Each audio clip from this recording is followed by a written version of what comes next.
मेरी जो जानकारी है वो ये है कि तेजस्वी यादव के जन्मदिन के अगले दिन जो भोज रखा गया था उनके आवास पर, तो कांग्रेस का एक प्रतिनिधि मंडल तेजस्वी यादव और लालू प्रसाद यादव से मिलने गया था। उस प्रतिनिधि मंडल में कांग्रेस के प्रदेश अध्यक्ष अखिलेश सिंह थे, आपके कांग्रेस के दिग्गज नेता जो भागलपुर से विधायक अजीत शर्मा थे, अशोक राम थे, शकील अहमद खां थे। ऐसे नेता मिलने गए थे और उन्होंने तकरीबन 10 सीटों की मांग रखी थी। अब सवाल ये उठता है कि बिहार में लोकसभा सीट आवंटित करने का आधार क्या होगा। इसको लेकर के बहुत ज्यादा पसोपेश है, गहमा गहमी है। आप कांग्रेस के नेताओं से बात करिए तो वो कहते हैं कि अगर पिछला लोकसभा चुनाव देखा जाए तो 1 सीट विपक्ष को मिला है तो वो तो कांग्रेस को ही मिला है। लेकिन दूसरी तरफ कांग्रेस का अगर स्ट्राइक रेट विधानसभा चुनाव को देख करके किया जाता है, 2020 के विधानसभा चुनाव को, तो उसमें कांग्रेस 70 में से 19 सीटें जीत पाई थी। कहा यह जाता है कि अगर इतनी सीटें कांग्रेस को नहीं दी जाती तो शायद आरजेडी सरकार बनाने में कामयाब होती।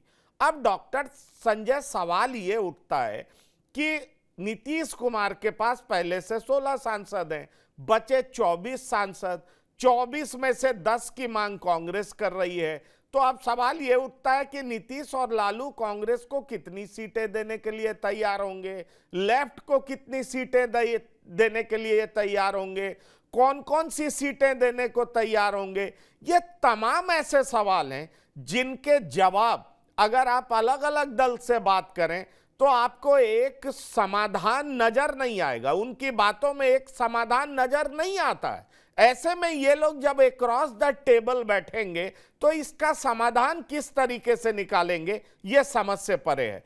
तो क्या आपको नहीं लगता कि ये मामला बहुत उलझा हुआ है?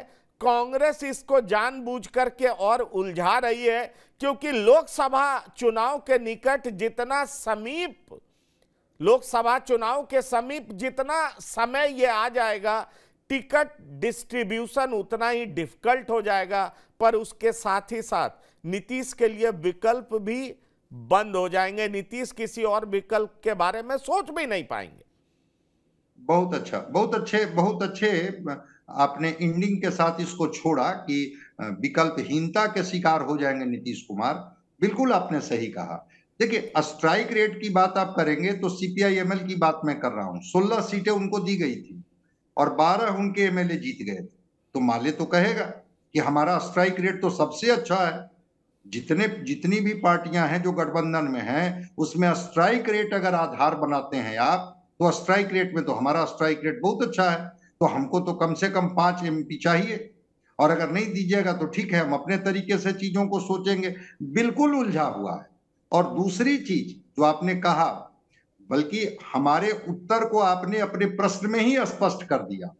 देखिए, राहुल गांधी की सदस्यता वापस होती है, कर्नाटक का चुनाव जीतती है कांग्रेस, और फिर उसका बॉडी लैंग्वेज देख लीजिए कांग्रेस का, कि ठीक आपने कहा कि 6 सीटें मध्य प्रदेश में जो सटी हुई सीटें हैं उत्तर प्रदेश से, जिसका वादा उन्होंने किया था अखिलेश जी के साथ, समाजवादी पार्टी के साथ, कांग्रेस का बॉडी लैंग्वेज बदल गया और अखिलेश जी कहने लगे कि कांग्रेस धोखेबाज पार्टी, और क्या क्या नहीं कहा सबको पता है। नीतीश कुमार जी को, जो इनके अध्यक्ष हैं, उनको भी कहा कि नहीं, लड़ना है लड़ लीजिए, लेकिन हम कोई सीट नहीं देने जा रहे हैं। ये 5 राज्यों का चुनाव का परिणाम अगर 3 दिसंबर को आया और उस परिणाम में अगर अच्छी स्थिति रही कांग्रेस की, तो उसका बॉडी लैंग्वेज और बदलेगा।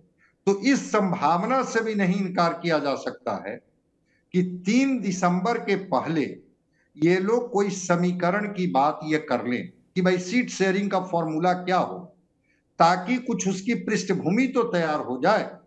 और अगर कोई पृष्ठभूमि नहीं बनती है, जैसे आरजेडी के बारे में जो मुझे जानकारी है कि वो रनर के आधार पर वो अपना दावा कर रही है कि भाई कहां कहां किस किस लोकसभा में आरजेडी रनर की स्थिति में रही है। तो विनिंग और रनर, ये 2 का फॉर्मूले की बात शुरू में हुई थी, लेकिन इसके आधार पर चीजें बन नहीं पाई थी और लोगों ने इसको नकार दिया था कि नहीं, ये आधार नहीं होगा। तब तो इस आधार पर कांग्रेस घाटे में चली जाएगी। तो कोई तीसरा फॉर्मूला, कोई चौथा फॉर्मूला, ठीक आपने कहा कि बिल्कुल सीट शेयरिंग को लेकर के पेच इस तरह से फंसा हुआ है, इस तरह से उलझा हुआ है कि नीतीश कुमार जी वो स्पष्टता चाहते हैं कि क्या ये 16 जीती हुई हमारी सीटें भी हमारे हिस्से में होगी। कुछ लोकसभा क्षेत्र को लेकर के भी जो आरजेडी की दावेदारी है कि नहीं नहीं वहां आप लड़ लीजिए, यहां हम लड़ लेंगे। तो वैसी सीटें, अब जैसे एक उदाहरण मैं आपको बताता हूं कटिहार को लेकर के। अब कांग्रेस तारिक अनवर को लेकर के मुखर है कि तारिक अनवर साहब लड़ेंगे वहां से। जेडीयू कहती है कि नहीं वहां से हमारे कैंडिडेट लड़ेंगे।